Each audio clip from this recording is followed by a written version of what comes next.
Hare Krishna. Hare Krishna. Nice to see everyone again.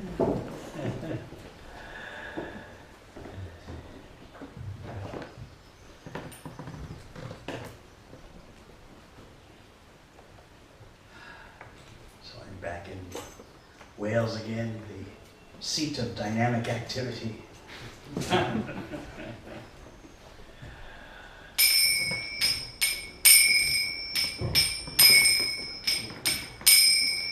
Jai Radha Madhava Kunja Bihari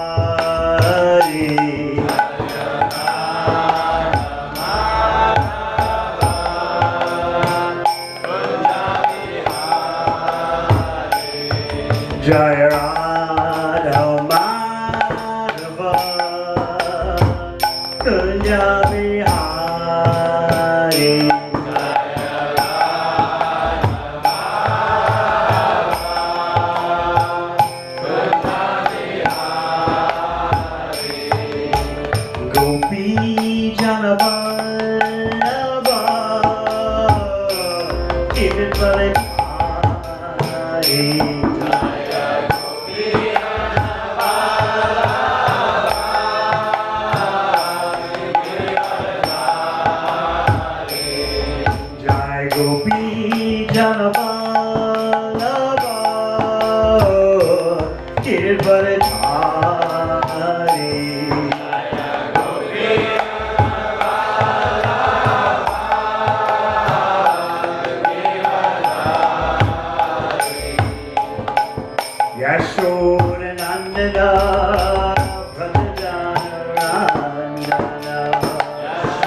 Jai Radha Madhava Kunja Vihari Jaya Radha Madhava Kunja Vihari Jaya Radha Madhava Kunja Vihari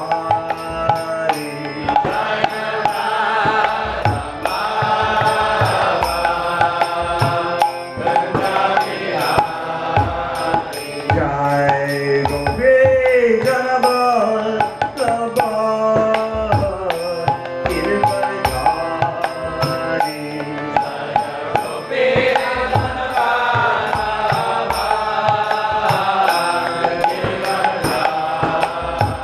Janmashtami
Kirpalari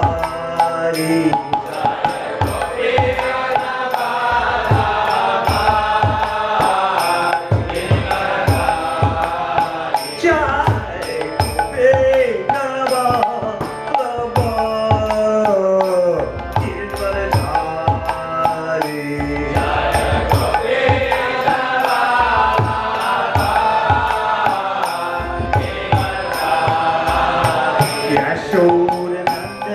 Gopi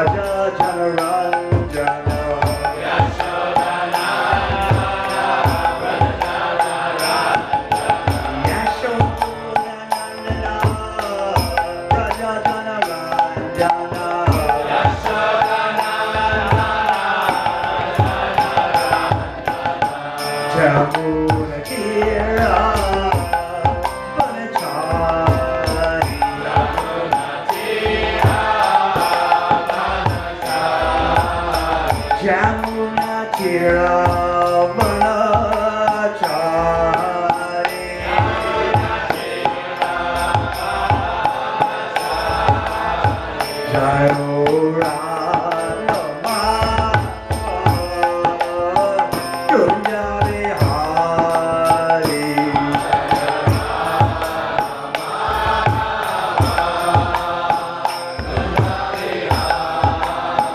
Jai Radha Madhava Kunja Vihari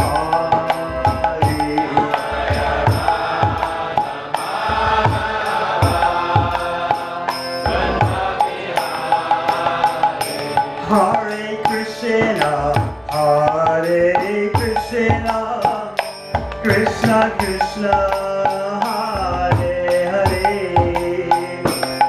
Hare Rama, Hare Rama, Rama Rama, Hare Hare. Hare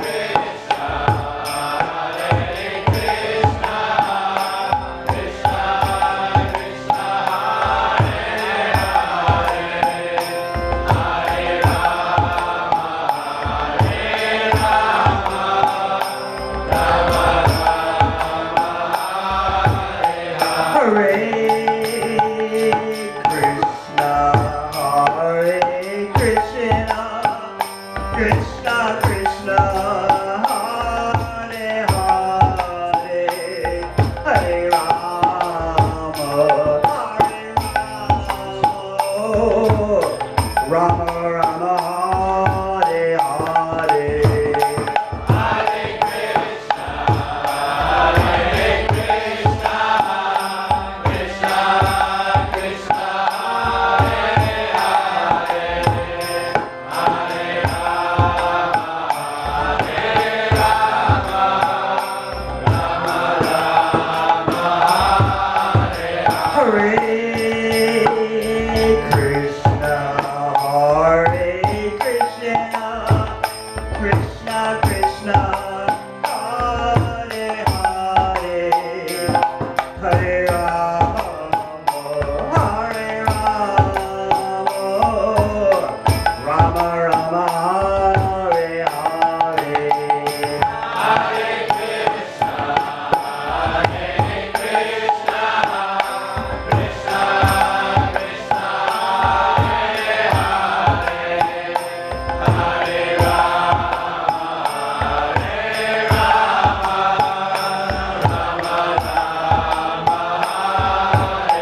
Hare Krishna, Hare Krishna, Krishna Krishna, Hare Hare, Hare Rama, Hare Rama, Rama Rama, Hare Hare.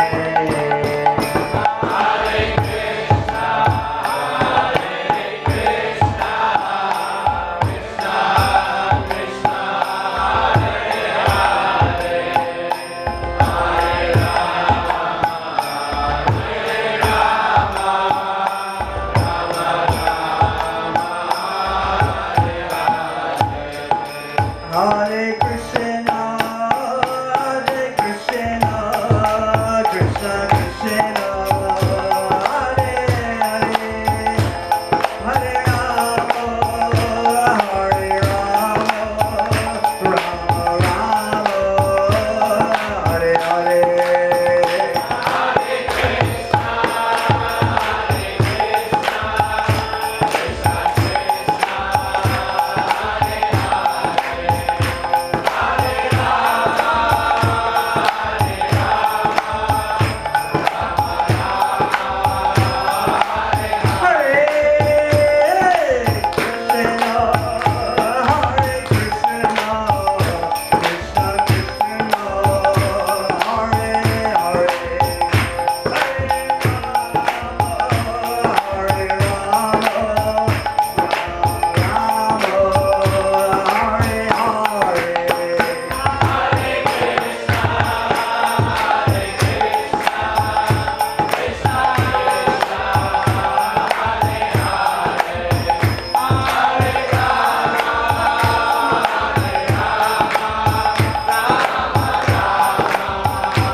Janmashtami, A.C. Bhaktivedanta Swami Maharaj Srila Prabhupada ki Janmashtami Sabalala Astatara Satasima Bhakti Siddhanta Sasida Prabhupada ki Ananta Koti Vaishnavinda ki ISKCON founder Acharya Srila Prabhupada ki Namacharya Srila Haridas Thakur ki Prem Sakaho Shri Krishna Chaitanya Prabhu Nityananda Shri Advaita Gadadhar Srivasadi Gaur Bhaktivinoda ki Shri Shri Radha Krishna Gopa Gopinath Shamakun Radhakun Giri Gopadan ki Vrindavan Dham ki Navadvip Dham ki Ganga Mai ki Yamuna Mai ki Tulasi Devi ki Bhakti Devi ki Samaveda Bhakta Vrinda ki Gaura Premanandi.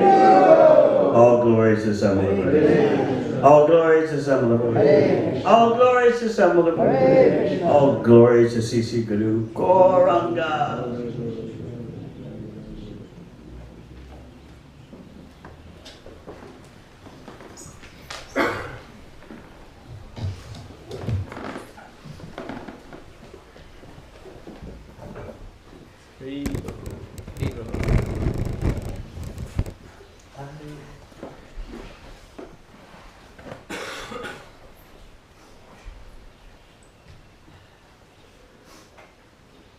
Today we are celebrating, of course, Sri Krishna Janmashtami. And we will read from the last part of the 9th canto, which is whetting your appetite for the 10th canto. As you know, the 10th canto is the smiling face of Krishna. You start with the first canto at the lotus feet and work your way up.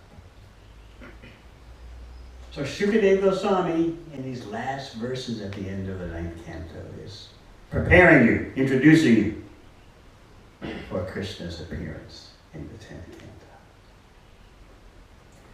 So let us have our appetite for Sri Krishna Janmashtami accelerated by hearing these previews of Krishna's appearance.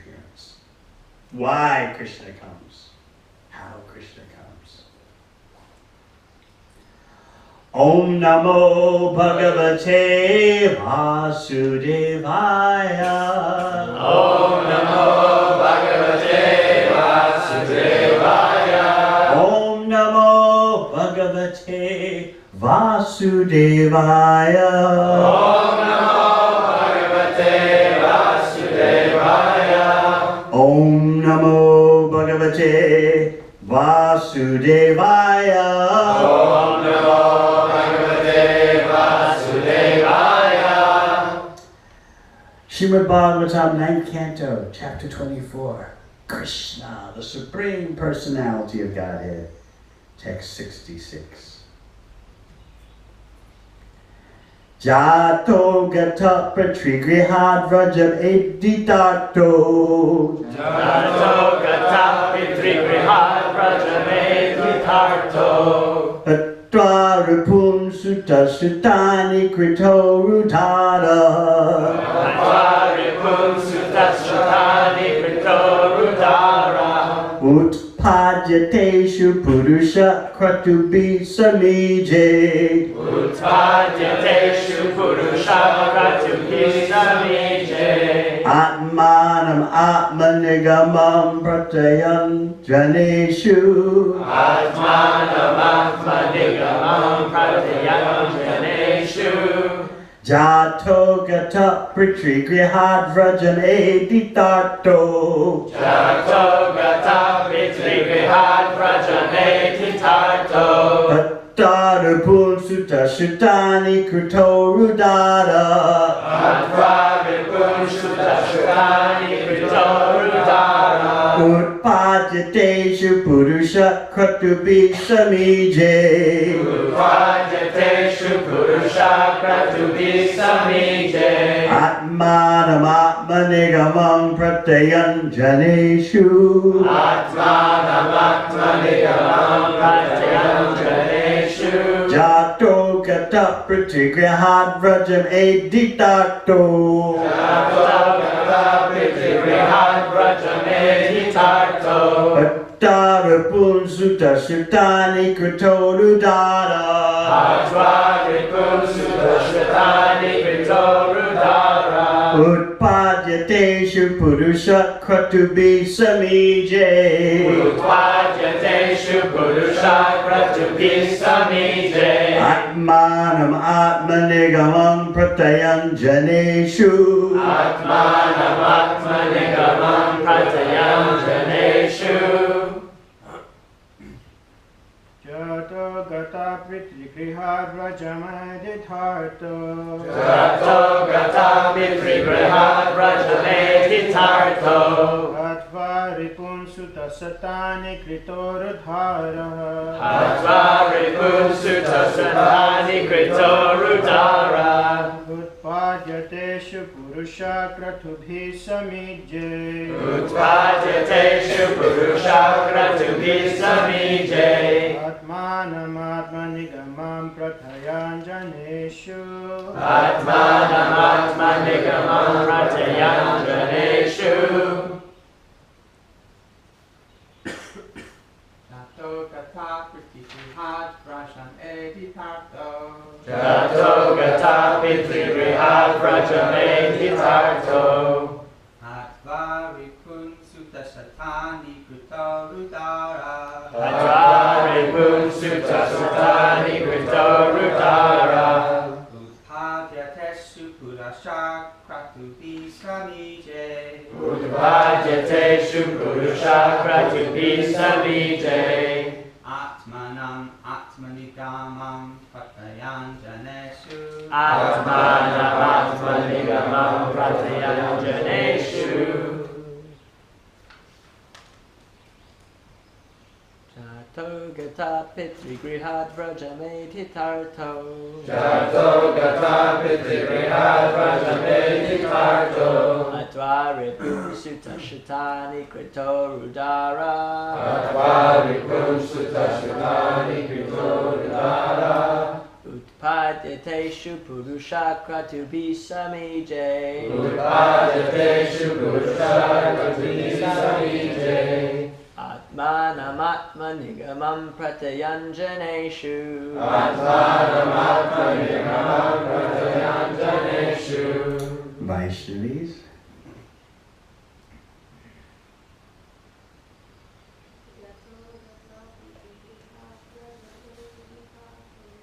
Jato gata pitrigrihad vrajameditharto.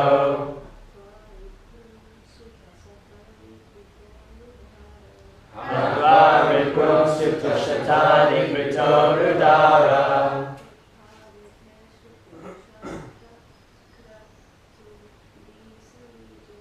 Utpadyateshu purusha kratubi samije.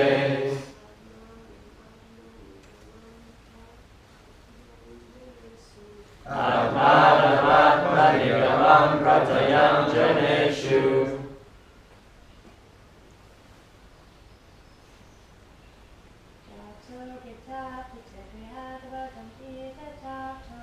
Jato gata pitrigrihad vrajameditharto.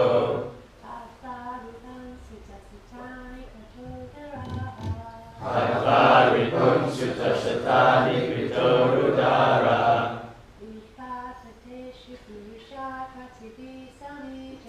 Utpadyateshu purusha kratubi samije.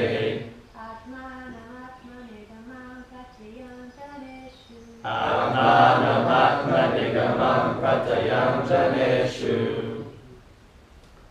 Jata.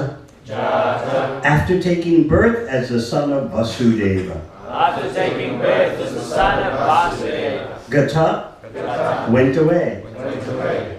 Trigrihad Pitrigrihad from the houses of his father. from the houses of his father. Vrajam Rajam to Vrindavan. to Vrindavan. Edita Artha Edita Artha to exalt the position to exalt the position of Vrindavana. of Vrindavana. Hatra, killing there. killing there. Ripun, Ripun, many demons. many demons. Sutta, Sutani, Sutta Shatani, hundreds of sons. hundreds of sons. Krita Uru Utpaja, Krita Guru Upaja, accepting many thousands of wives, accepting many thousands of the wives, best of women. the best of women. Utpaja, Utpaja, begot. begot. Teshu, Teshu, in them. in them. Purusha, the Purusha, supreme person, the supreme person, who exactly resembles a human being. who exactly resembles a human being. To be Proud to be by many sacrifices. by many sacrifices. Samije, Samije, worship. worship. Atmanam, Atmanam, himself, himself, because he is the person worshipped by all sacrifices. because he is the first in worship by all sacrifices. Atmanigamam, Atmanigamam, exactly according to the ritualistic ceremonies of the Vedas. exactly according to the ritualistic ceremonies of the Vedas. Pratayan, Pratayan, expanding the Vedic principles. expanding Vedic principles. Janeshu, Neshu, among the people in general. among the people in general. Translation. The Supreme Personality of Godhead, Sri Krishna, known as Lila Purushottama, appeared as the son of Vasudeva, but immediately left his father's home and went to Vrindavana to expand his loving relationship with his confidential devotees. In Vrindavana, the Lord killed many demons, and afterwards he returned to Dwarka, where, according to Vedic principles, he married many wives who were the best of women, begot through them hundreds of sons, and performed sacrifices for his own worship to establish the principles of householder life. Purport.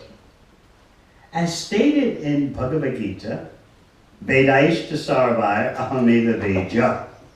By all the Vedas, it is Krishna who is to be known.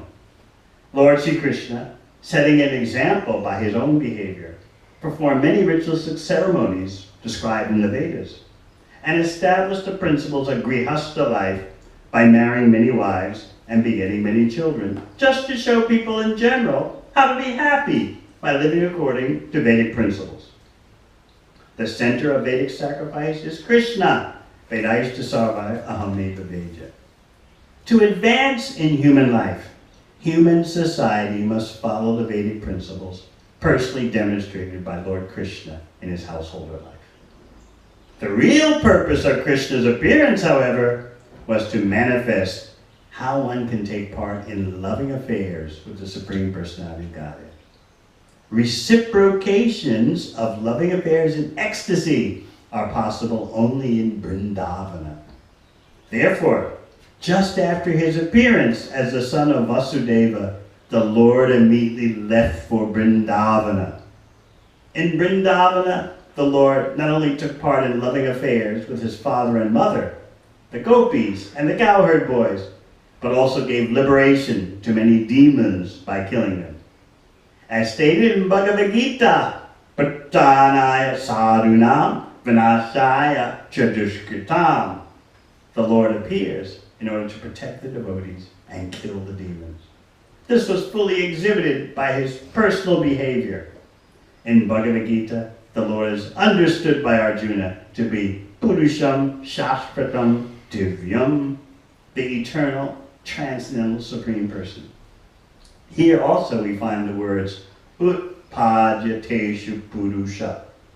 Therefore, it is to be concluded that the absolute truth is Purusha, a person. The impersonal feature is but one of the features of his personality. Ultimately, he is a person. He is not impersonal. And not only is he Purusha, a person, but he is the Lila Purushottama, the best of all persons. Translation again.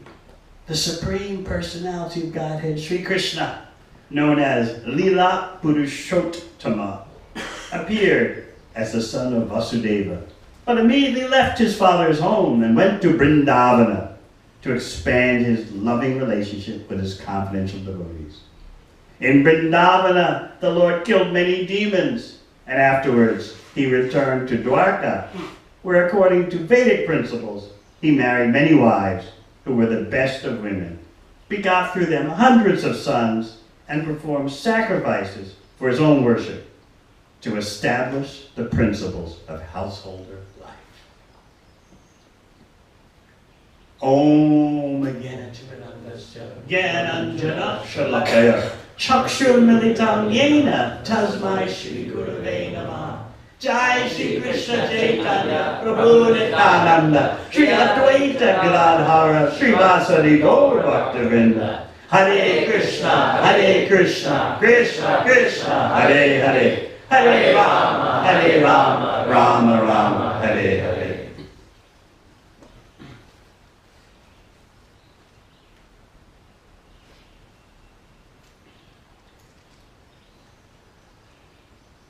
We are in a very devotionally saturated time of the year due to Julian Yatra, the appearance of Lord Balaram also, and now Sri Krishna's appearance, and then Srila Prabhupada's Vyasa Puja, and then Sri Radhashtami. This time of the year is especially wonderful for refocusing our spiritual life and appreciating the benefits we get just by hearing about Krishna and distributing the glories of Krishna. The real purpose for Krishna's appearance, as Shukadeva Goswami explains at the end of the 9th canto, the real purpose is not to kill demons. That can be done by any strong wind or earthquake, or just by the demons fighting amongst themselves. The real purpose of Krishna's appearance is to provide subject matter for the devotees to hear and chant about. To provide glories for the devotees to distribute. So let's try to understand the full picture of Krishna's mercy. Here we are in material existence, in material bodies. We're forced to take one body after another. Our being lodged in these bodies is involuntary. The situation is forced upon us by material nature. Yet we're so foolish. We think we are enjoying. Why would we think that way? Consider the example of a little child playing with dolls or toy trucks. The adults don't take that seriously, but because the child is relatively not fully developed, therefore the child thinks, oh, this is so delightful. And no one criticizes the child. Oh, what do you know? You're a foolish little infant. All right, play with your dolls, play with your toy cars and trucks. You wouldn't expect an adult to do that because you expect the adult has more developed consciousness, more developed intelligence. So it is the same with our attempts to enjoy material nature. The problem is limited knowledge. In other words, ignorance. Consider it in that way. Because the fund of knowledge is very tiny, like a little child playing with toy trucks or dolls. We look towards material nature and think, oh, there are possibilities for enjoyment. And in fact, I'm enjoying right now. I've had some moments of enjoyment. The whole conception and the whole vision of that is due to limited knowledge. I wonder if you ever thought about it now. Because of a tiny fund of knowledge, we become more implicated in the material energy. So Krishna wants to correct that problem by giving you access to vast knowledge. And what is the conclusion of all the knowledge that Krishna and Krishna's devotees are giving? Vedaishta sarvar aham veda veda. By all the Vedas, I am to be known, Krishna says. So the whole problem of material existence can be corrected simply by understanding Krishna and hearing Krishna's glories and distributing Krishna's glories. We hear it again and again, but we never hear it enough. Krishna's guarantee in Bhagavad Gita, Janma karma chame divyam evam yo veti tatvata chakta deham punar janma naiti mameti sorjana. If you can understand the transcendental mystery of Krishna's apparent janma, apparently he takes birth. Of course, the point is raised throughout the Shastra. How can the unborn take birth? This is a great paradox. And then what about Krishna's karma, his activities? How can someone act without being forced by material nature? How can someone act without accumulating karmic reactions, both good and bad? How does Krishna act totally outside the purview, the scope of material nature? So Krishna is saying, he's making his offer to you. If you try to understand the transcendental mystery of his appearance in this world, how the unborn takes birth, and his activities, how he engages in so many activities without any touch of the material energy. If you can understand that, in truth, tattvata, scientifically, according to the bhakti science, not speculative material science, then upon relinquishing the present body, which we all must do, you don't take another body, but mameti, you go to Krishna. An intelligent person wants to stop the cycle of repeated birth and death. That requires a real human civilization. So by Krishna's appearance, he's giving mercy to the devotees. That's the real purpose of Krishna's appearance, not to annihilate the deities.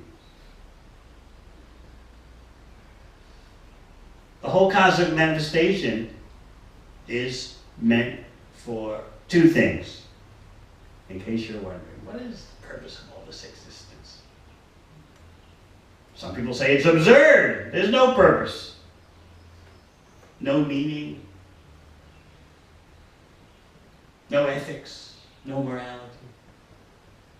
You're just a machine that has randomly assembled within a random cosmos. But although people say that there's no purpose, they constantly act for their material enjoyment. If there's no purpose, if you're just a collection of randomly assembled chemicals in a randomly assembled universe, if there's no purpose, then why are you trying to enjoy? Why are you trying to be happy? So the intelligent person wants to find out what is the genuine purpose of existence. In this last part of the 9th canto, Shukadeva Swami is explaining that the purpose of the cosmic manifestation, the purpose of existence is twofold. Number one, suffering. Sounds bad, doesn't it? The purpose of life is suffering. But that's just half. The other half is mercy. So these two things are going on simultaneously. For those who choose to forget Krishna and act for their own gratification. Material existence is suffering, changing from one body to another, circumstances constantly changing, besieged by happiness and distress, trapped by the modes of material nature. That's why Krishna explains in Bhagavad Gita, Manashasthani Indriyani Prakriti Sthani Karshati. We're stuck in the oppressive material atmosphere. And we're struggling. Karshati. And the equipment that we utilize for the struggle is our mind and senses. We've forgotten Mamayam Shro Jiva Loke. We've forgotten we're all parts of Krishna eternally. Jiva Sanat. Eternally we're parts of Krishna. But we've forgotten that. And therefore the struggle. Bhakti Yoga means coming to grips with this fundamental reality. I have forgotten Krishna, therefore I'm struggling. And I'm struggling in an oppressive atmosphere. Not an atmosphere that's going to materially help me. You would think, well, here I am in the material atmosphere. It should give me a fair go, a fair chance, right? You don't say a fair go here, that's Aussie talk. Just give me a fair go. You want a fair chance. You think, okay, I'm born in this world. The world should at least give me equal opportunity. Material existence should be an equal opportunity employer. Everyone gets a fair chance.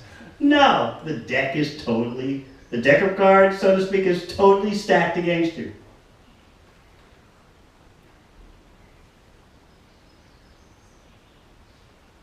So why struggle foolishly in such an atmosphere where everything is rigged? What do you mean everything is rigged? Well, look at your body itself. It comes into being and goes out of being. In other words, how can you take it so seriously? This is Krishna's point to Arjuna in the beginning of Bhagavad Gita. Those who are truly wise don't lament for the living or the dead. This doesn't mean Krishna is callous and insensitive towards suffering. No, Krishna is just pointing out the basic reality that bodies come and go. That doesn't mean we should cause others suffering just because they're not the body and the bodies come and go. But Krishna is pointing out the basic fact of existence. How can you be attached to such a scenario in which the body is so quickly coming into being and going out of being? So yes, part of the purpose of material existence is suffering, which we bring upon ourselves because we've forgotten Krishna and we want to act as the controller and enjoyer.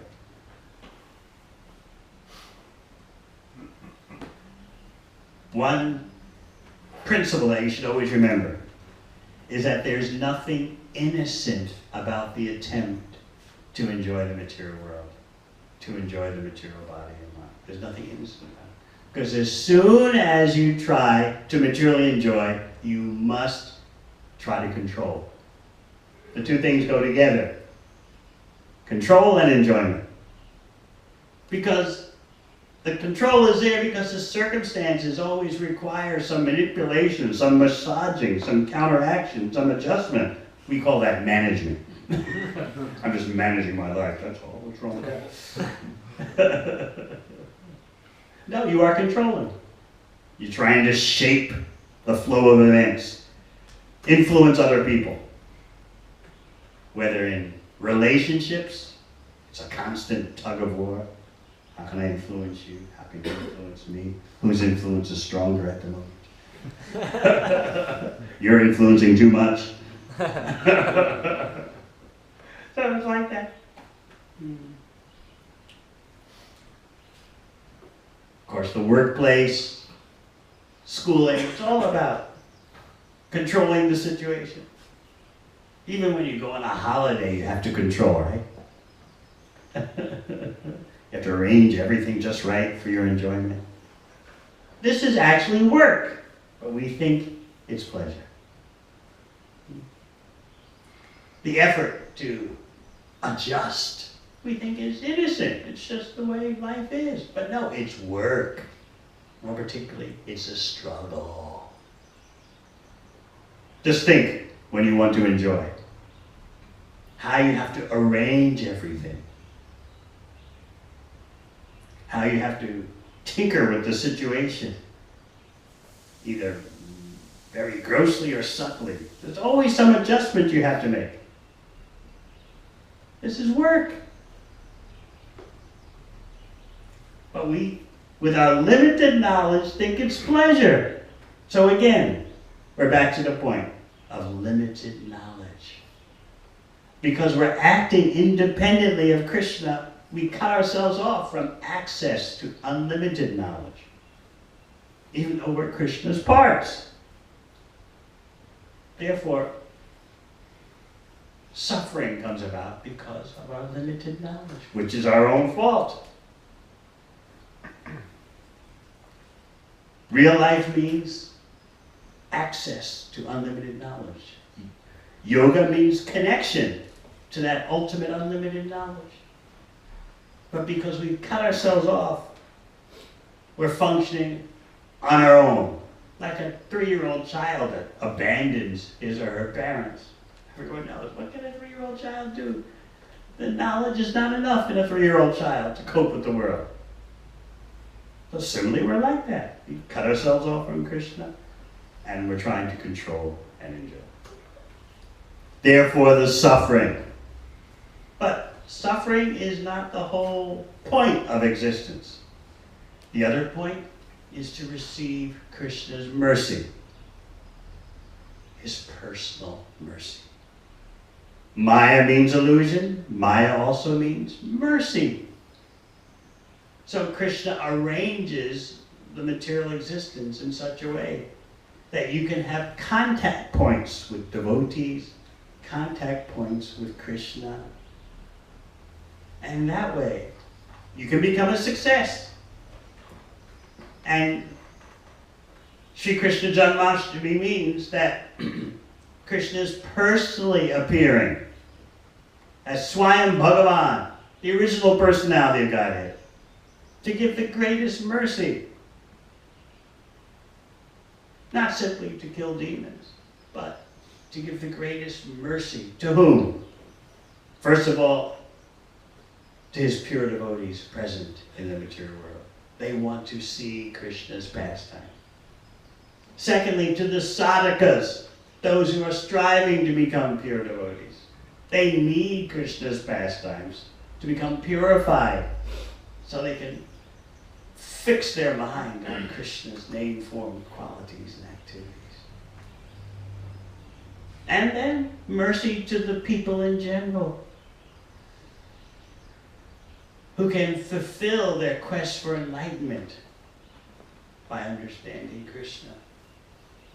So, for all these persons, Krishna gives his personal mercy. So again, remember, the purpose of existence is twofold. Number one, to suffer. All in the name of controlling and enjoying, because of our having limited knowledge. And number two, Krishna's mercy. He's acting in such a way to attract the attention of persons throughout all phases of time. You see, Krishna is truth, not only in the past, not only in the present, but also in the future, because he's beyond time. It's not that we are studying Krishna, some kind of historical relic. Oh, in the past, 5,000 years ago, Krishna did this, Krishna did that. No, Krishna is always acting, whether we see it or not. he has two types of leelas. Prakat and aprakat. Manifest and unmanifest. So even though Krishna's manifest pastimes have ended in this universe 5,000 years ago, his unmanifest pastimes continue. That's why when you read Bhagavatam, the Acharyas point out that there are verses explaining about Krishna's activities, not in the past tense, but in the present tense, because they're going on. The residents of Dwarka in the first canto talk about how Krishna is wandering in the forest district of Mathura. That means Vrindavan. And they use the present tense, not he did that, but he is doing this. And throughout the Bhagavatam, there are verses describing Krishna's pastimes in the present.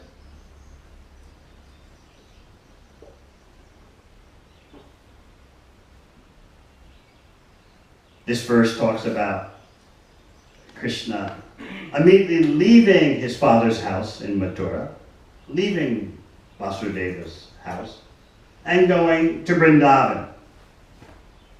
So in Krishna's manifest Leela, Prakata Leela, he comes and goes. Mathura to Vrindavan, Vrindavan to Mathura to Dwarka.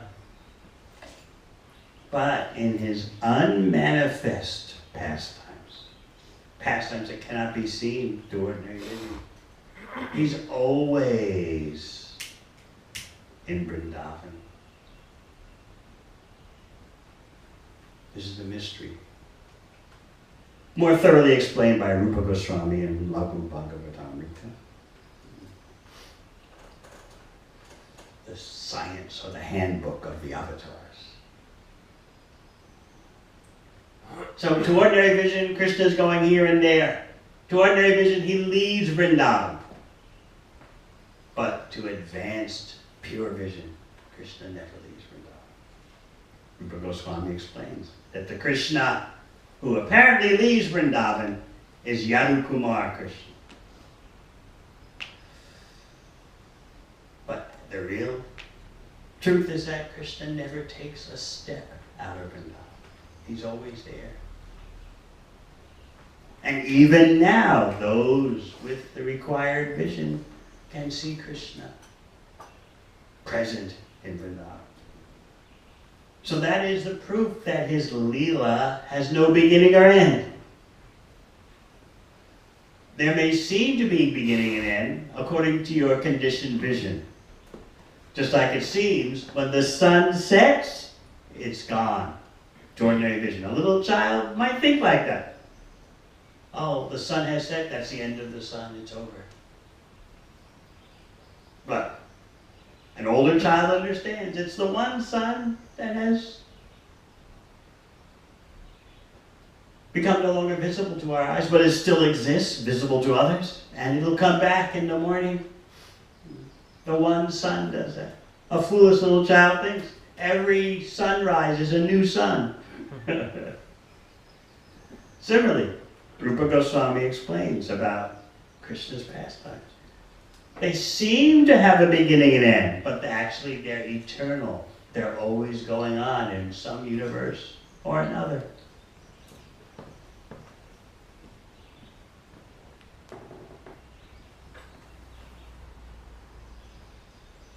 One point that we can meditate on is why we are attached to material enjoyment. It's because we don't have complete understanding or conviction that Krishna can completely satisfy us. So why is it that we don't think Krishna can completely satisfy us? Because subconsciously we think Krishna is a material phenomenon, that he's a creation of the modes of material nature. He's some kind of presentation by the impersonal Brahman. subconsciously, and sometimes consciously, these thoughts harass us and diminish our Krishna focus. Because we're pleasure seeking. Why are we pleasure seeking? You know, we're part of Krishna, who is the supreme pleasure seeker. But again, due to limited knowledge, we're seeking pleasure in the material atmosphere.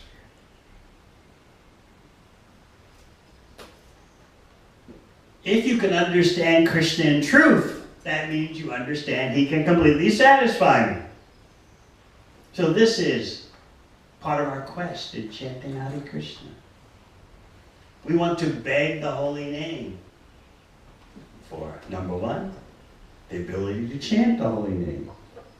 And number two, for understanding Krishna as the complete satisfier. And of course, number three, we want to engage more in Krishna's service. So just think, if we had complete understanding of how Krishna can completely satisfy us, we would relinquish our grip on material nature, controlling and enjoying. We drop that. But we're insecure. Just like persons who have experienced some abusive relationships. It's hard for them to trust again. Whether it's an abusive parent or an abusive lover. Even they enter a better situation, still they're scarred in their interactions. Can I really trust you? Will you burn me? So we make the mistake of thinking, I've been burned so many times in material existence. I become hardened, scarred. So much scar tissue. Therefore, I can't fully allow myself to be Krishna conscious. That means we don't have enough knowledge about Krishna. We don't have enough awareness of Krishna, how he can completely satisfy it. Well, what would we be thinking? In our paranoia, in our inadequate perception of Krishna, what would we be thinking? Is Krishna for real?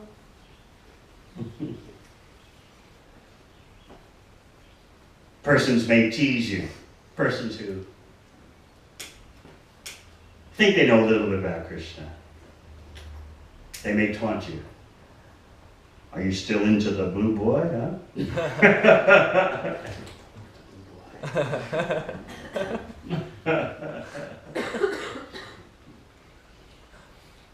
Understanding Krishna can be a problem because Krishna can't be understood except through devotional service.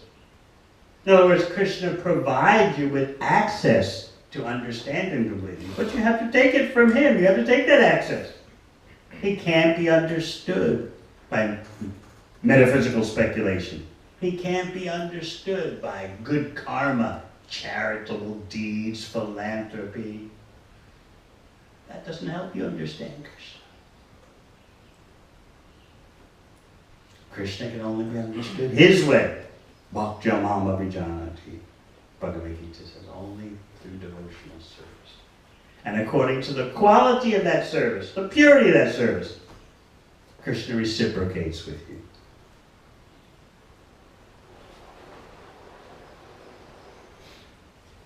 This verse describes Krishna leaving Mathura, leaving Vasudeva and Devaki, going to Vrindavan. Why is he going to Vrindavan? Not out of fear of Kamsa,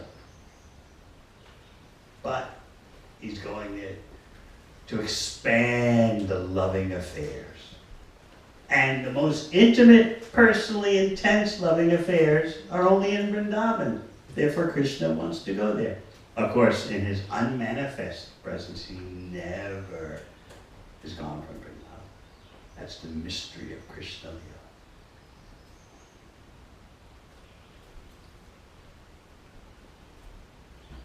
He goes to Vrindavan. And there he reveals his completeness.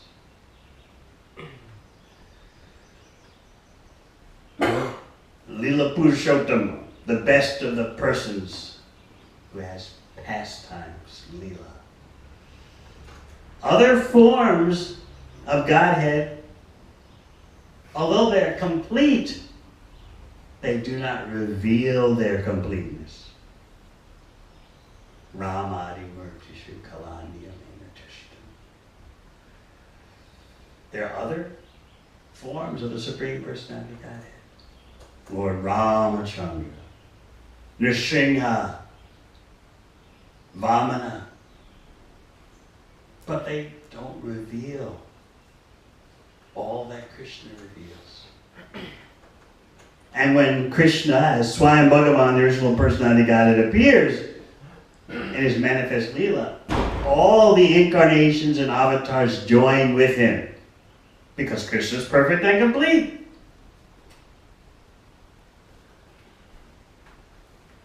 The Purusha avatars are there.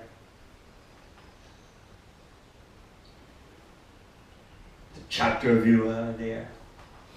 Anyuddha, Pradumna, Sankrishna, Vasudeva. This is what it means to be perfect and complete. When Krishna comes, the whole package comes. All his avatars are present. All his expansions are present. Sometimes, this is hard for us to accept because the ultimate original form of Krishna is human life. Therefore, you'll find in India, many persons make the mistake of thinking Vishnu is supreme, Narayan is supreme, because of the four hands. No.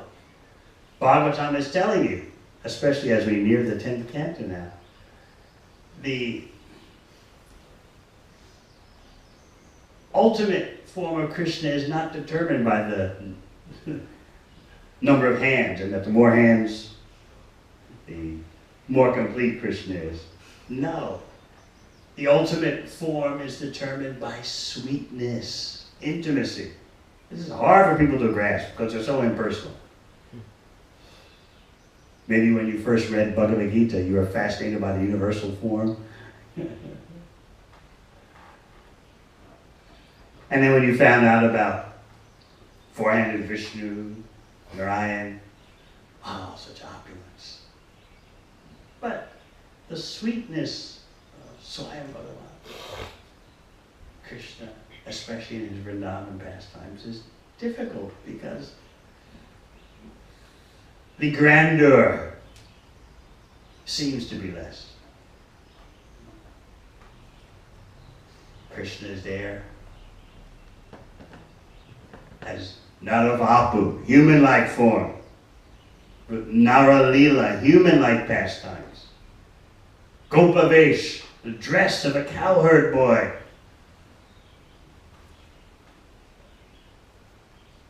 And in Vrindavan, when Krishna does something inconceivable, it's always within the context of humanness, even though it's inconceivable. In other words, Krishna in Vrindavan acts in such a way that sweetness is always paramount. Just like when he kills Putana. It's inconceivable, right? How can a little baby suck out the life of such a huge, extraordinarily powerful demoness? But he does it in he does the inconceivability in such a human way. Oh, here's a demon. All right. She's offered me her breast milk. I'll suck her milk and suck out her life too. How natural, how human.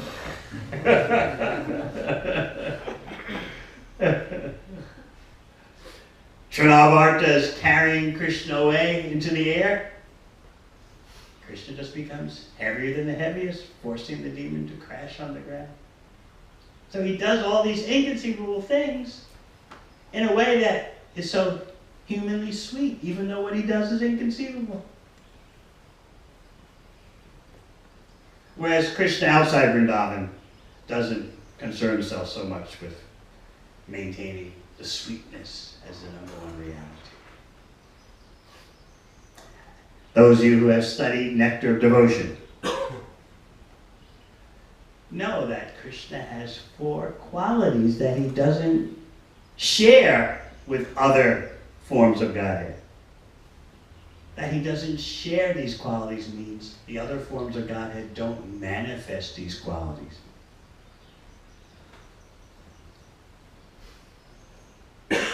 All the forms of Godhead are always Om Purnam, perfect and complete, but they don't manifest the completeness. But Swayam Bhagavan Krishna does manifest all the qualities. And there are 4 that he doesn't even share with Lord Narayan and Vaikuntha. Even Vaikuntha-nath, the Lord of Vaikuntha, doesn't display these special 4 qualities. Number 1, Venu Madhurya, the sweetness of flute playing. You've heard it before, my explanation of why Krishna carries a flute always. It's Vamshi Mukha. His face is always decorated with a flute. There's always a flute to his lips. He plays a flute to show you that he simply plays and never works. Even now, these days, you see someone playing a flute on the street, it seems like they have no worries. Of course, they always have some pot or something for getting some donations. But even today in Kali Yuga, just someone casually playing a flute seems to be so free and so carefree, no worries. So Krishna eternally carries a flute. And that demonstrates to the conditioned souls that he never works for his enjoyment. And every time we want to enjoy, we have to work.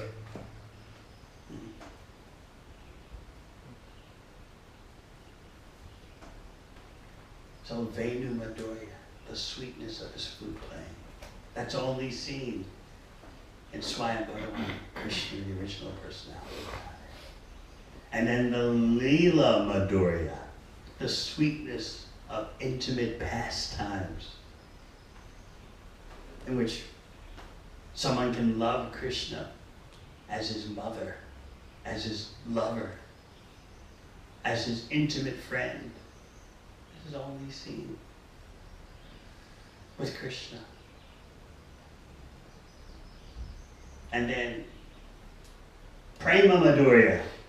Krishna is always surrounded by the most intimately loving devotees. That's why, as this verse says, he goes to Vrindavan. He leaves Mathura. He leaves Vasudeva and Devaki. They could not relish his childhood pastimes, because Krishna knows that the most intimate loving exchanges are only possible in Vrindavan. And then Rupa Madhurya, the sweetness of his form.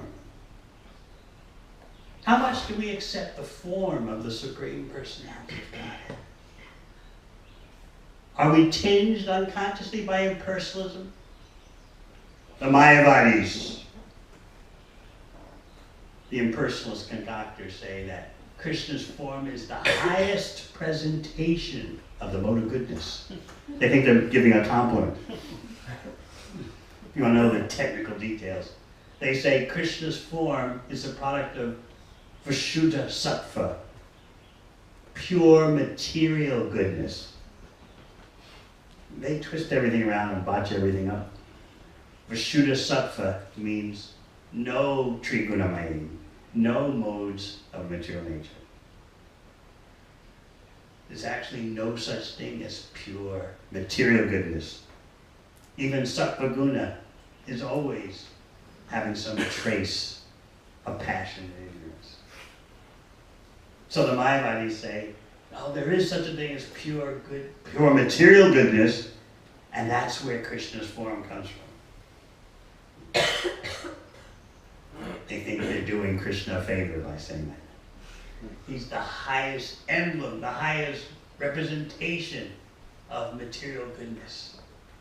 But, they claim, when you become sufficiently advanced, you go beyond even this highest manifestation of Krishna formed by material nature, and there's just a pure, undifferentiated oneness. How are you going to reciprocate in loving affairs with undifferentiated oneness? I often point out, you've heard it before, it takes a person to be impersonal. It takes a person to give someone the cold shoulder and pretend the person doesn't exist. So Krishna has an impersonal presence, which is subordinate to his personal presence. He says in Bhagavad Gita, Brahmana Vipratishtam, the impersonal is based on me, the person. So I don't think anyone here is absorbed in the technicalities of Mayavad philosophy directly, but try to understand how it has influenced you subconsciously. Is Krishna's form the ultimate reality? Or is Krishna's form the representation of some reality that's beyond? But actually, as I've said many times, as soon as you say the statement beyond Krishna, you're speaking gibberish. It's just nonsensical. There's no such thing as beyond Krishna. It's like saying horse eggs.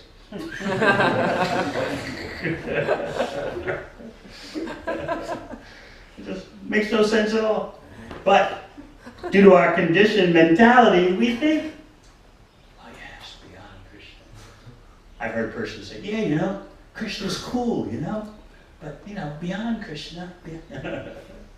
So, on the one hand, Mayavadis and personalists, they seem to offer credit to Krishna. Oh, Krishna's cool. Krishna's the highest emblem of material goodness. Aren't you impressed? We have conceded that. We've granted that. No, we reject that. Krishna's form has nothing to do with material nature.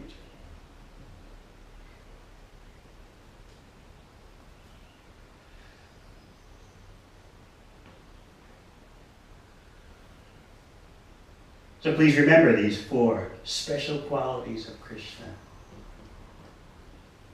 not shown by any other form, incarnation, plenary expansion. So we've discussed how Krishna wants to give you subject matter for thinking. Because by focusing on Krishna's name, form, qualities, and pastimes, you can resist strong material desires.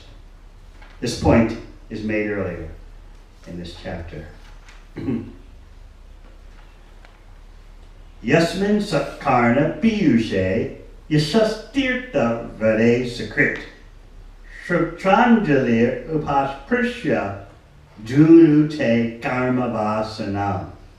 Simply by receiving the glories of the Lord through purified, transcendental ears, the devotees of the Lord are immediately freed from strong material desires and engagement in fruitive activity.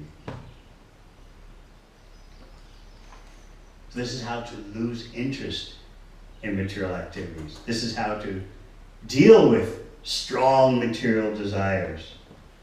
This is how to lessen, reduce, and extinguish engagement in karmic activities. Simply by receiving the glories of Krishna in your ear. So we talked about how Krishna's mercy is the reason for the cosmic manifestation. He appears within the cosmic manifestation, although is untouched by the cosmic manifestation. The example of a rainbow is given. A rainbow appears in the sky, and it looks like the ends of the rainbow are touching the ground. But you can never search on the ground to find where both ends of the rainbow touch. Simply, Krishna appears to be in material existence, but actually He's doing his own thing, so to speak. He has nothing to do with material existence, although he appears within material existence. He explains the technology of his appearance in Bhagavad Gita. Sambhavami Atmamaya. Ajopi san Avyatma. Although I'm unborn, and I have a body that's inexhaustible, and although I'm Lord of all conscious beings, I still come. In other words, you may say, all right, Krishna has a body, Satchidananda, eternity, knowledge, and bliss. He's unborn. And therefore, the body can never be exhausted by time. It can never be diminished. And yes, Krishna is the Lord of all sentient conscious beings. Okay. Then, why would he want anything to do with material existence, material cosmos? So therefore, some people say, if there is the Supreme, he won't come here. Even they say, he can't come here. And that Krishna won't come here and can't come here means what? It's all up to us. It's like, we're like little kids, or teenagers more specifically, when the parents go away for the weekend and leave the house. Wow, the parents can't come here. Let's make merry, let's party.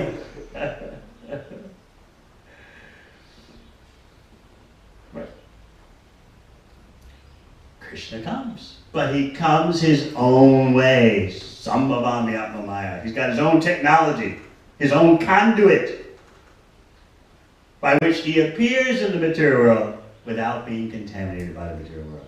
So the more you understand that, the more you'll accept Krishna as the complete source of your satisfaction.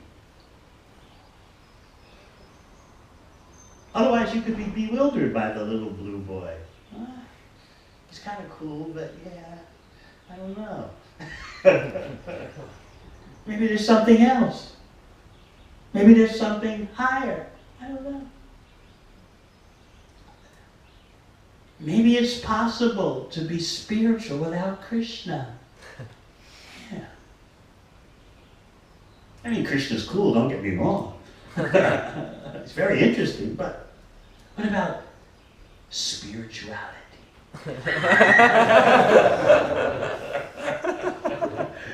That sounds, to some people, even cooler, right? Spirituality. It sounds like you can be free that way, right? If someone asks you, what are you doing? I'm into spirituality. Oh, that, you know, I'm into scuba diving. Yeah. I play football. But the little blue boy? Meanwhile, all the things Krishna does, we'd love to do. We're so envious. All of his activities, sporting, playing, loving with girlfriends, loving with his parents, loving with his friends. All the things we love to do. We want for ourselves, but we deny them to Krishna. That's what it means to be an impersonalist. You can't do the stuff that I want to do. And you do everything. Krishna, you do everything so unlimitedly, perfectly, with maximum sweetness. It can't be true. It can't be all true. Where does that leave me? What about my efforts to enjoy? So understanding the science of Krishna is so important. This verse talks about Krishna returning to Dwarka, where he demonstrates Vedic principles of household life. In Dwarka, the opulence, the Aishvarya, takes the upper hand over the sweetness. In Vrindavan, the Aishwarya, the opulence, always takes a back seat to the sweetness. That's why the loving affairs, the spontaneous love of Krishna's friends, parents, etc. in Vrindavan is never affected by seeing Krishna's opulence. What's an example of a devotee affected by Krishna's opulence? It's right there in Bhagavad Gita. When Arjuna sees the universal form, his sakyaras, his love of Krishna and friendship is affected. Oh, Krishna, I'm sorry, treating you as my friend, reclining with you, talking with you, eating with you. Now I realize you are the supreme. Look at your universal form. His spontaneity is disrupted. But in Vrindavan, even when the devotees see something inconceivable done by Krishna, their bond with Krishna is not affected. They process it somehow. Just like when Mother Yashoda looks in Krishna's mouth to see if he's eating dirt and sees the entire cosmic manifestation. What is this? Am I dreaming? What's going on? Well, I don't know. Anyway, let me feed my child. That's life in Vrindavan. But Krishna has left Vrindavan to go to Dwarka. The second half of the verse says, to demonstrate Vedic lifestyle. To demonstrate how to be a successful householder by keeping Krishna in the center. So therefore in Dwarka, Krishna performs yajnas for his own worship, because he is the goal of all worship. He has to set an example. Who's he supposed to worship? Householders are supposed to have Krishna in the center and do yajna, sacrifice for Krishna. So Krishna has to do that. So who is he supposed to worship? Who is he supposed to do yajnas for? He has to do it for himself. That doesn't mean that everyone can worship themselves. No, but Krishna's being genuine. He's being for real.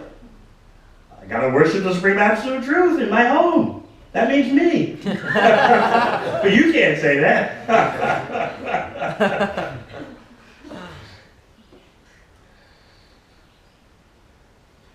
So please remember,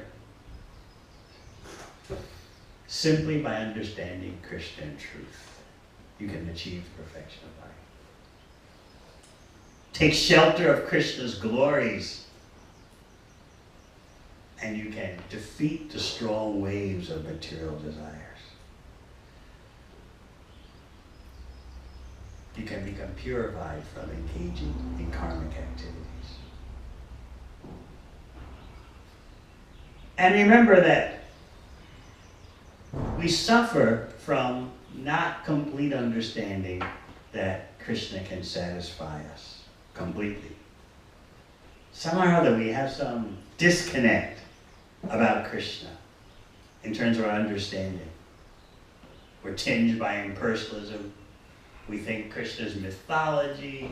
We think Krishna is a product of material nature. There's some kind of concoctions rattling around in our brain. And therefore, we turn to the material energy for satisfaction.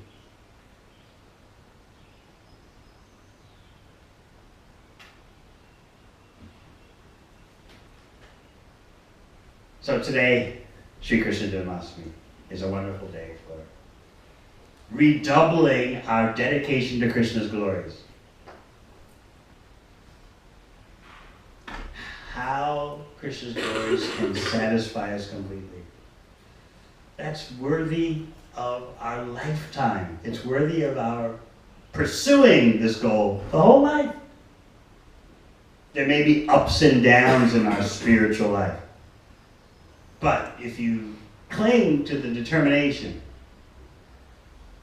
that attachment to Krishna's glories can solve all my problems, you'll make it through somehow or other. And that'll be the story of your life. How Krishna's glories have brought you through.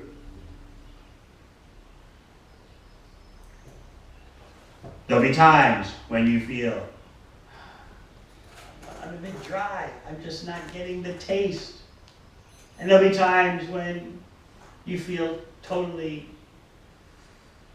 soaked in Krishna's glories. But in any case, whether you feel this way or that way, if you keep pushing towards the goal of hearing Krishna's glories and distributing Krishna's glories, you'll see how you make your way through the greatest obstacles in life. So have that lifetime commitment. I want to experience how Krishna can completely satisfy me. And to do that, I have to understand who is Krishna. Otherwise, I won't have that determination and conviction.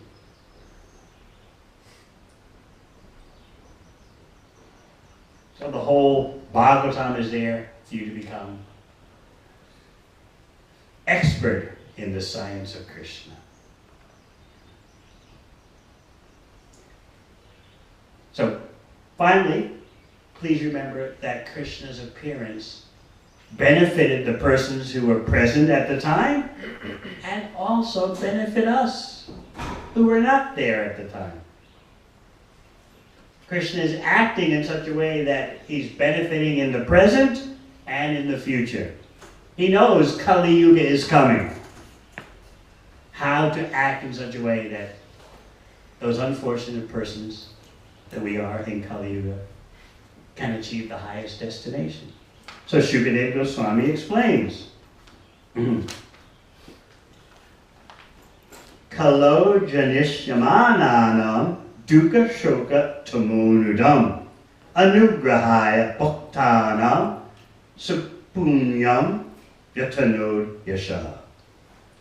To show causeless mercy to the devotees who would take birth in the future in this age of Kali. The Supreme Personality of Godhead, Krishna, acted in such a way that simply by remembering him, one will be freed from all the lamentation and unhappiness of material existence. In other words, he acted so that all future devotees, by accepting the instructions of Krishna consciousness stated in Bhagavad Gita, could be relieved from the pangs of material existence. So this is mercy for the devotees, both eternally liberated and aspiring to liberation. Mercy for them who were present during Krishna's manifest pastimes. There's mercy for the demons who were killed by Krishna. And there's mercy for us now. By taking advantage of Krishna's appearance. Thinking of his name, form, qualities, and pastimes. Chanting his name, form, qualities, and pastimes. Distributing that. We can cross over the horrors of this present age. Horrors not simply in terms of the physical struggle, the mental struggle, but horrors in terms of how easy it is to forget our spiritual life, how easy it is to forget Krishna.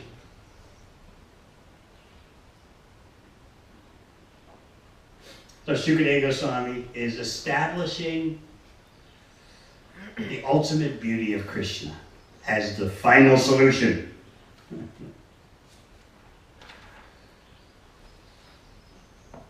These last verses before the 10th canto are very stimulating. They're getting you ready.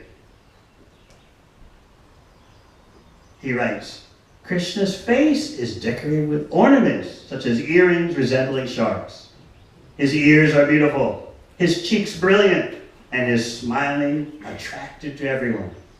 Whoever sees Lord Krishna sees a festival. His face and body are fully satisfying for everyone to see. But the devotees are angry at the Creator for the disturbance caused by the momentary blinking of their eyes. So you see, he's getting you ready for the inundation, the flood of beauty that is Krishna's form, qualities, and pastimes coming in the 10th canto.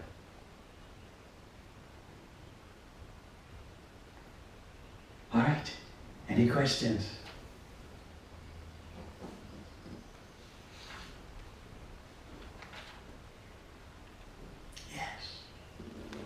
So just to reiterate, is it that the specific reason why understanding Krishna is in truth is that, will take us back to Godhead, is that it will satisfy us completely, or we'll understand that Krishna can satisfy completely? If you don't understand Krishna, you'll always be insecure about where am I going to get my complete satisfaction from. If you don't understand Krishna, you won't be able to accept that Krishna can completely satisfy you. Just like, for example, in Kali Yuga, you can look around and see people who claim to be religious and have some attraction for God, the concept of God, and even want to submit to God or be saved and cleansed by God. But you see in their life that when it's time for happiness, they turn to the material energy. Bhakti Yoga is the process for us to gradually get over that hang-up. And therefore immediately you're presented with the supreme goal. You're presented with Krishna, the complete source of your satisfaction. It may take you some time to get there, but at least the goal is right in front of your eyes. Not some vague concept. Well, you see there's God, and the more that you believe in God, you see, the better person you become.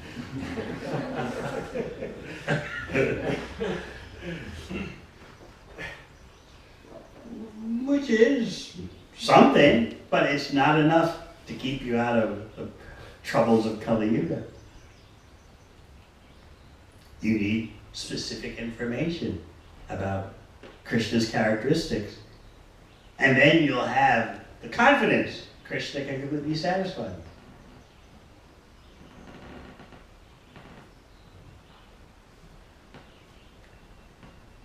So, have a burning desire to understand Krishna. How can I know more and more about Krishna? Of course, Krishna is sometimes called nameless in the Shastra. He has no name. What does that mean? That no description of him can be complete because he has unlimited activities, unlimited qualities. So in that sense, he's nameless. But you want to know Krishna as much as he can be known.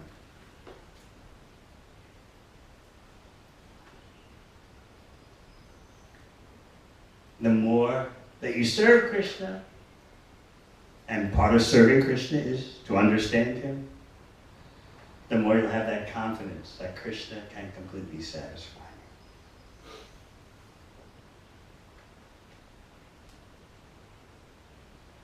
Anything else? Yes. Krishna, thank you for class so much. I just wonder, I had a recent conversation, and I just tried to clarify also for myself the point of how can we really understand that Krishna consciousness in the Bhakti Yoga process is not just a mental concoction, but actually factual reality. First of all, the greatest personalities give their advocacy. They say, this is the way. The greatest personalities, not little dogs dancing in the material energy, presenting themselves as authorities. You have to follow some authority. You've always followed authority in your life. Your parents, when you were a little kid, and then as a little kid you were watching television, right? Accepting authorities. Then you became a teenager and you listened to other teenagers, right? This is the way to enjoy. Right? You took them as authorities. Musicians, pop musicians, you took them as authorities. So you're always taking an authority. So Bhagavatam is presenting you with the greatest authorities. They're telling you to do that. They're telling you to engage in devotional service. And then you yourself can enter the bhakti laboratory and get the experience. So first of all, you're taking the recommendations of the greatest authorities. You can compare. Who can compare with Shukadeva Goswami?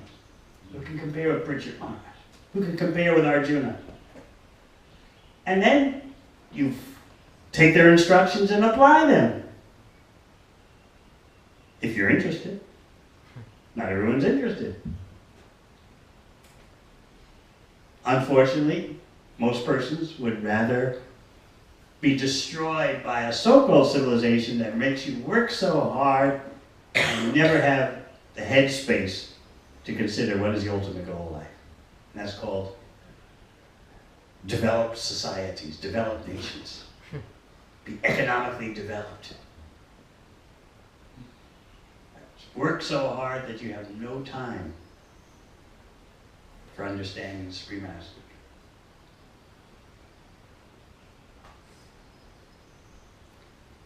So you're dealing with persons who are caught in the grip of something much more powerful than them.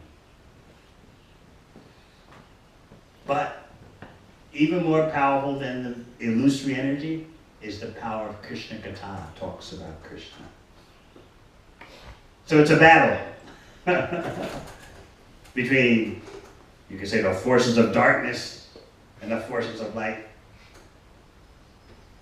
But with bhakti knowledge, you will go far beyond just using those cliches. You'll understand how the illusory energy works. You'll understand how to take shelter of the spiritual energy. So remember, you have two things going for you. The recommendations of the greatest personalities and the possibility of your own experience. Okay?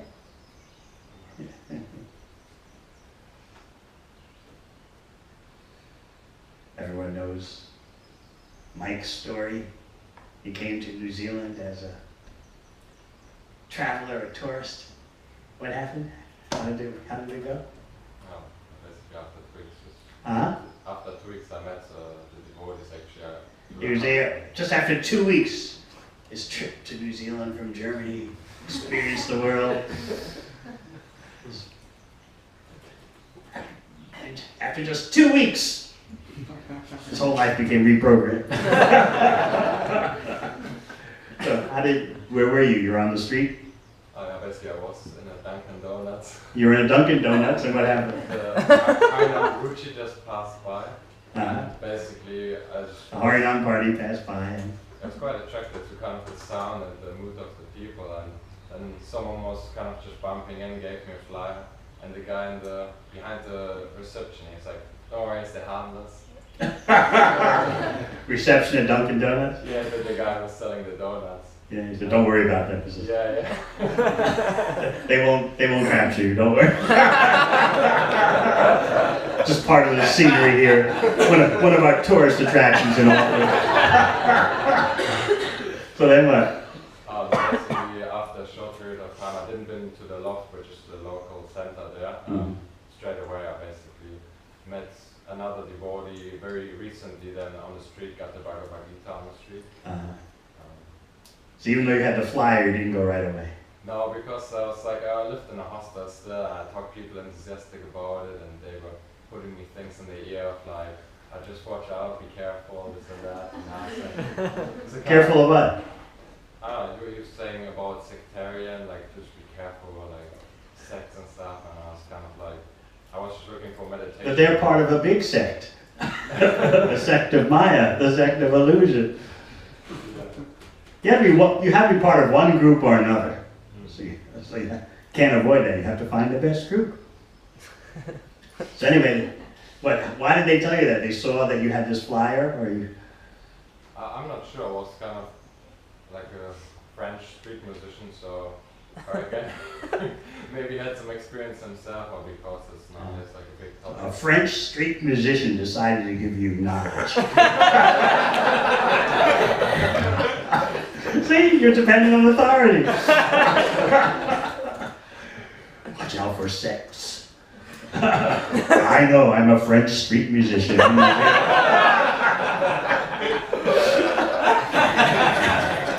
can depend on me for the Raja Vijay, the king of knowledge.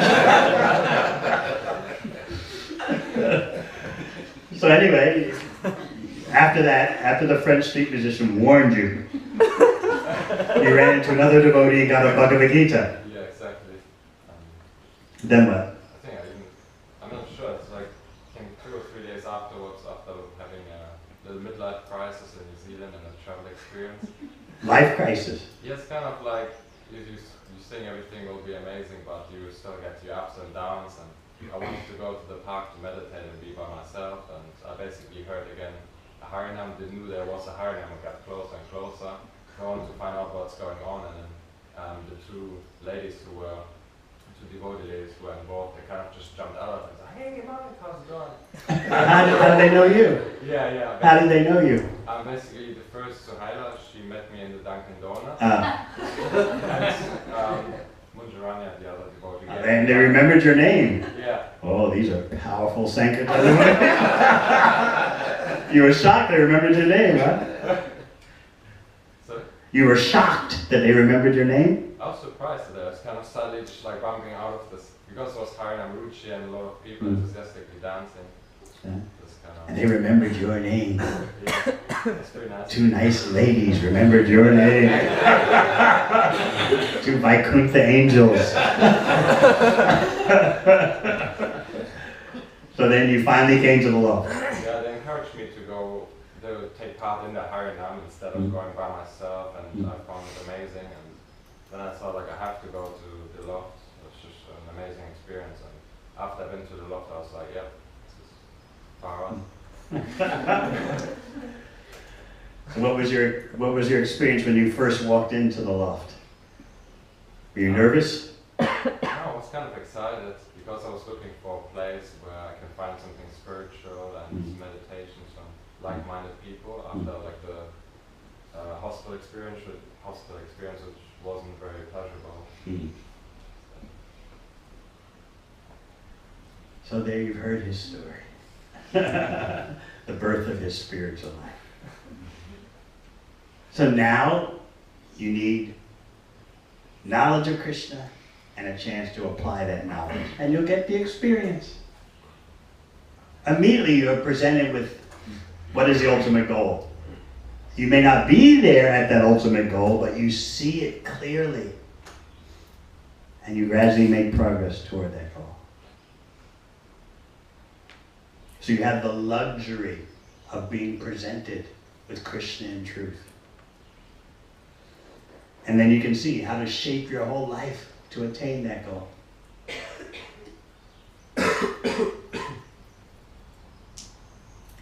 Anything else? No questions on this side? Yes. So just on the point of getting a taste for Krishna's pastimes, we have to perform devotional service. How do we know in any given situation what we're doing is actually pleasing to Krishna? We're not in an everyday situation. There might be a situation that arises that we have to make a decision on. How can we know whether or not that really we're performing is pleasing to Krishna? Our overall activities are given to us by Krishna's representatives. And then for the minute decisions of day to day, we're always praying to Krishna. What's the best way that I can please you? Should I eat another pakora, or have I had enough? If I eat another pakora, will that increase my service to you, or will it decrease it?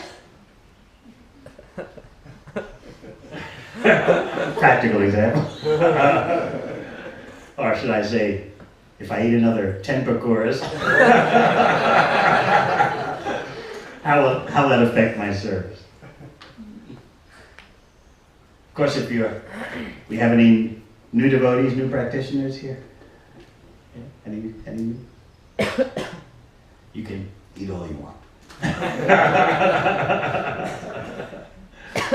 That's the prescription when you're just starting. Don't worry about eating too much. Just go for it.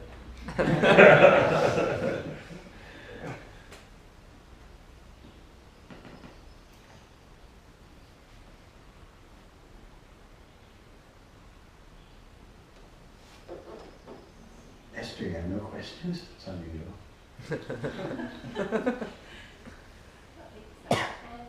Maybe on reflection, and from reading so rapidly, or wanting to absorb yourself in the scriptures, how can you retain the knowledge, ensure that you're retaining the knowledge? And it's sort of Through service. Service increases your capacity for the bhakti knowledge.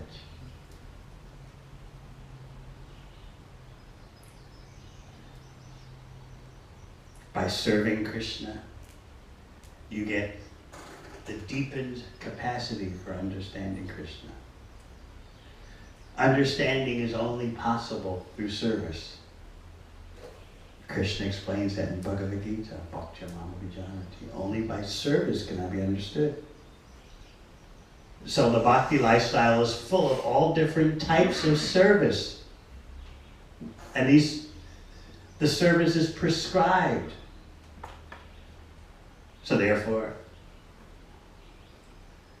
hearing about Krishna's service, chanting Hare Krishna's service, and then you have the engagement of your senses in Krishna's service. Always be absorbed in devotional service, and you'll be able to retain what you read. Okay? Yes. Thank you, Maharaj. So when we understand that Krishna is true, is absolute truth, and that Krishna's glories are real, how to make sure that we don't end up looking down at other people who might be in ignorance, or like fellow religious people, or those that you mentioned before, but actually we remain compassionate and humble enough to. A real devotee thinks that everyone else is a devotee except me. That's part of genuine bhakti development, that you think everyone is more fortunate than me. They may not know it, the persons you meet. You think this person, if this person became a devotee, he or she would be a much better devotee than me.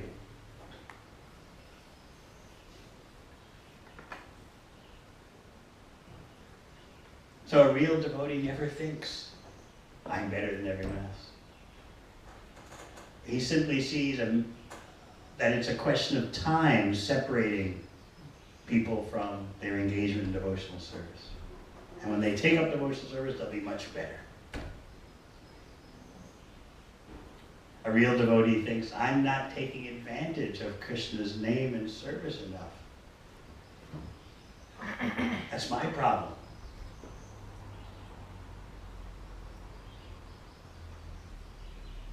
We don't want to use bhakti as a tool for our ego tripping.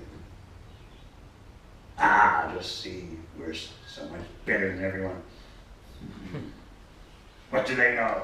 It's true, they don't know anything, but you think, if I'm so great, why don't I take more advantage of Lord Chaitanya's mercy if I'm so great? Here I have the greatest opportunity, I'm not taking sufficient advantage. How can I look down on anyone?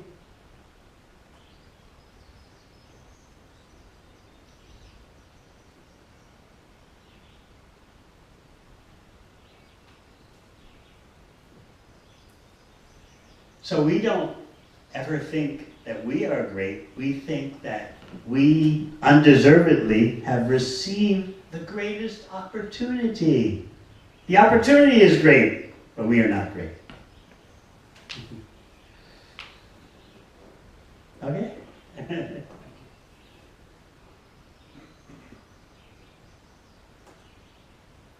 Yes. How to describe the spiritual happiness that we we experience here when often we mistake it for material happiness ourselves. Yes, this is something that we become more and more concerned with as we become mature devotees. Krishna, am I just pursuing my own material happiness, or am I concerned with your happiness? Is my life simply dealing with sukha, dukkha, material happiness and material distress, attracting the material happiness or acting for my own fulfillment and fighting off distress? Is that what my bhakti is all about? What about your happiness, Krishna? So yes, when you start to be concerned with Krishna's happiness, then you know you're making some spiritual advancement. So it requires a sincere heart. Krishna, when will you reveal your happiness to me? In other words, when will you reveal to me how I can make you happy? That's actually the conclusion of Bhagavad Gita. In the beginning, Arjuna was concerned with his own happiness. Krishna, I don't see how any good can come from this fighting. I see only reversal. You're Hrishikesh, Lord of the senses. How is fighting going to please my senses? You're Madhava, the husband of the goddess of fortune. Where's the good fortune for me in fighting? At the end of Bhagavad Gita, Arjuna totally shifted. My illusion's now gone. Nashta moha smritir labdha. My memory is back. Karishye vachanam. I will act for your happiness. That's the conclusion of Bhagavad Gita.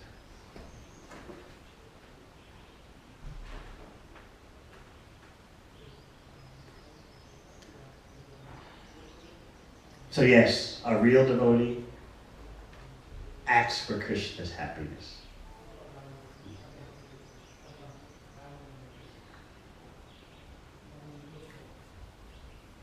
Just like it is said about Rupa Goswami, Sri Chaitanya Manobhishtam Stapitam Inuta Swayam. Rupa Goswami appeared in this world to establish the feelings of Lord Chaitanya. What are the feelings of Lord Chaitanya? That everyone gets a chance to be Krishna conscious.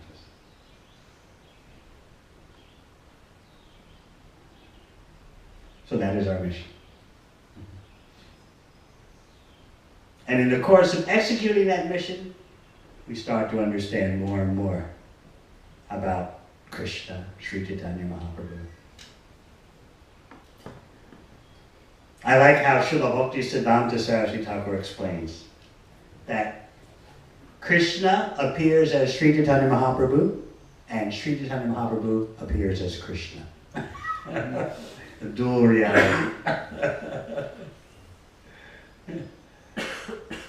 Sometimes Krishna decides to appear as Sri Chaitanya Mahaprabhu, and sometimes Sri Chaitanya Mahaprabhu decides to appear as Krishna.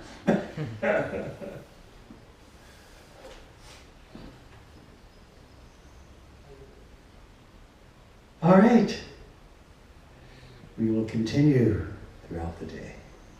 Thank you very much. Shri Krishna Janmashtami ki Jai! Devamrita ki Jai!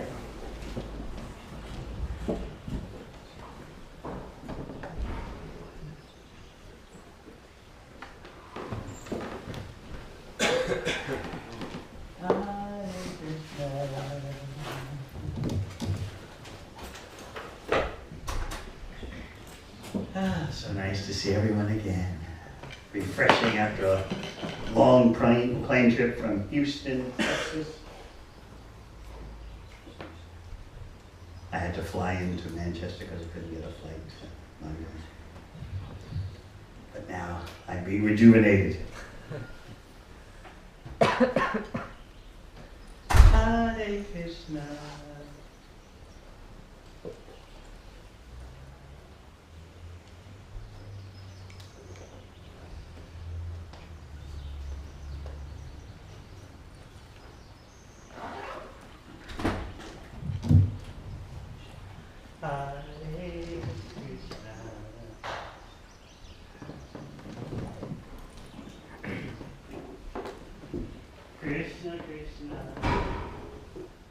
Yeah.